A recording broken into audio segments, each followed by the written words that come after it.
Welcome in everybody to week 3, Blades and Fades. As always, I am Tony Jixocatillo, joined by my sidekick right here, Mr. AJ the Barber, who we're going to try to beat the Blades and maybe fade the Fades. I think that makes sense. I'm not sure, but we know what that's all about. Last week we only had Blades, right? This week we're going to add them in. How did our Blades do last week? Like 1.5 out of 3. Hunter Henry, awful. He only had 1 point. Jacoby Myers had 12. He had a lot of targets again. He had 12 targets again. And who else did I have? I had ETN, and he had that touchdown. So he had like around 18, 19 points, I think, Yeah, which was pretty listen, solid. which was good, Yeah, which was good. Are you worried about the whole Tootin factor coming in there in Jacksonville? a little bit. It scared me a little bit actually, but I I think it still scared a think, lot of people. yeah. But I do think that, ETN is the guy, obviously, and listen, you could be nearing like a 65-35 split, but it's still gonna be ETN number 1. Now we go into week 3, we have more data now, we have more things to go by. Who we go? Let's go Blades first, man. Who's your Blade number 1? Going with DeAndre Swift this week is my first Oh, blade. okay. Okay. DeAndre disappointed in week 1, came back in week 2, real high profile matchup. What are you looking at? Why you like him in week 3? Well, I think what people most are gonna be worried about is the snap percentage between him and the rookie. He had 57% of the snaps, which is a little low, but then again, it was 52-21. Detroit was blowing out the Bears last week. Good So point. Good I'm not point. really worried about the snap percentage. I mean, they're looking to bounce back against Dallas. Their defense isn't good. You saw what the Giants did to them last week. Huge high scoring game. I think that could happen again, which means a lot of DeAndre Swift volume. And he had 3 catches in both of the 2 weeks, so he looked good in the passing game too. I mean, there's opportunity there. Yep. Um, he looks good this year. I Oh, mean, he had that first bad week, but he bounced back last week he's with always the done Bears that there. too. Yeah. He's always done that, right? And he's always been a really good receiver. The biggest knock on DeAndre Swift is always towards the end of the seasons he kind of wears down, but we're talking week 3, so we got no Yeah. worries about that. Now, who's Blade number 2? You're gonna like this one. I got Sam Darnold as my number 2 Sam play. Darnold making an entry into the Blades and Fades. I would have not expected him to be a Blade. Go ahead, man. Sam Well, Darnold. he's playing against New Orleans, and Michael Penix and Kyler Murray both had good weeks against him. Kyler Murray had 18 points, Penix had 24 in one of his early starts, so I like that a lot. And they both had 20 plus rushing yards, and then Sam Darnold can use his legs a little bit. I mean, he's getting a little older, but he's so mobile. He's one of the more mobile quarterbacks in the league, and JSN's emerging as an elite wide receiver, which I know you in the beginning of the season, weren't a fan of me having him as my wide receiver 1, No, but no, I wasn't. he's looking good so far. He's definitely, one of the top guys now, and Cooper Kupp's always a good safety option, so Cooper Cup was actually one of my favorite plays from week 2. I didn't play him, but just going like a guy that I think he was 7 for 90 or 9 for 70, like one of the two, but just showing a lot of volume and being that possession guy. So, and again, the better a JSN is, the better Cooper Cup's going to be. So, I like better it. I Sam like it. Darnold's gonna be Oh too. yeah, Sam. Listen, and I think, what do you think? A little off the topic here, but on that team, I know everybody was worried about Charbonnet, Kenneth Walker. Me and you were both in the same boat, right? We decided to bench Kenneth Walker, because we weren't sure he gets in the end zone. But were you a little? Do you have a little more confidence in him now after that? After that I game? still really don't have my full trust in starting him again because you look again at the split, it was 15 carries to 13 carries.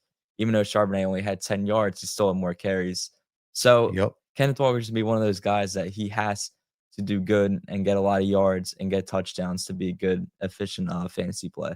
I think unfortunately, something I didn't think he would be is touchdown dependent. I feel like he might be Well, he touchdown had over dependent. 100 yards last He week. does. I'm not sure if he had any catches, but I mean, he had over 100 yards. He's very good after contact. So Yeah, yeah. very good after contact. Mhm. So we'll see. I mean, listen, we'll play it out. We'll play it out. Blade number 3, who we got?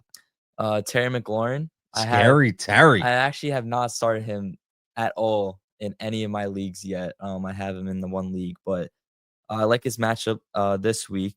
And Kayshon Boutte had 100 plus yards against the Raiders, and Keenan Allen had a touchdown. Lamb McConkey did pretty okay. He had around 50 yards, and Quentin Johnson had a touchdown. And what I also like is they gave up deep ball to Quentin Johnson last week, which Terry McLaurin's known for those deep passes. I know Jane McDaniels, he's looking at a little shaky, but I'm okay with that. I think this is a weaker defense, and he'll be able to get his catches in. And then Herbert and May both went over 240 yards, and I like that a lot. I think Jaden Daniels can have a good week this week. Yeah, listen, I like it. I mean, listen, all we just got to keep an eye on it. Again, it's only Wednesday, right? So he's carrying that injury designation. We'll see what happens going forward. I obviously it all depends, but if he is not 100%, I think it's something to look at. But if he is, I do. I like it. I like it because again, everybody has to remember too, Scary Terry missed training camp, right? So it's going to be 2, 3, 4 weeks before he gets back. And you showed last week that he's starting to get to that point. So now with anything, obviously make sure you like and subscribe to Tony Cotillo Show right here. This is a part of the Tony Cotillo Show. This is AJ. I'm Tony. Obviously, AJ, aspiring barber. That's why it's called Blades and Fade. So speaking of that, I know you're going to be one hell of a fader coming up pretty soon, but who are we going to fade right now when it comes to week 3? Definitely fading Amari and Hampton this week. Ooh. What the thing about him is I really like his volume, but with him only putting up 8 and 3 points, it's a little shaky. And I think um Herbert's gonna be obviously looking to pass, and Chargers offense passing attack is really good. So I think they'll be better there than they will be in the run game. So I'm staying away from Amari Hamp this week. I think later down the line, later down the season, he'll be a better option to go with, but this week I'm not touching him in any of my lineups. Nah, listen, man, I dig it seriously because I think he only had 8 carries last week in Omar and Hampton. So I the volume's just not there enough for me. It's just not there enough. And I like you said, I think eventually he'll get in, but right now that offense is working. Right. And one thing, if you have consistency on the offense, whether you're running or passing, you stick to what works. And right now, sticking to what works is the offense, which is passing the ball. So who we fading next? You're gonna like this one a lot. I got Trevor Lawrence Oh, as my my man, second T fade. Law. Um, Fade T Law. Can we just fade T Law the whole year? I told you, just yeah, but fade T Law the entire week year. week 1, I was actually intrigued in starting him against Oof. Carolina, but obviously that didn't go very well. Duval. Anyway, I mean, Jaguars, their offense looked good last week, but again, it's Cincinnati. Their defense isn't very good. But you saw the interaction between him and Leah Cohen. I honestly didn't like that at all. A lot of people are like, well, Liam Cohen comes out and says it wasn't anything. It's just a heated moment. But you don't like seeing quarterbacks and coaches kind of talking back to each other like that. I mean, he had a solid week. He threw 3 touchdowns, but 2 interceptions again against Bengals. Not a fan. He throws a lot of interceptions. His reading the defenses isn't very good. So yeah, I'm definitely fading him this week and probably a lot more weeks to come Yeah, in the season. I'm with you, man. I talked about it the other day, and I just don't like when you're trying to show up your coach. I like it is what it is. I mean, maybe you don't agree. It's a different offensive terminology this year, different game plans, but you got to give the respect, and you have to know that number one, like you're not perfect.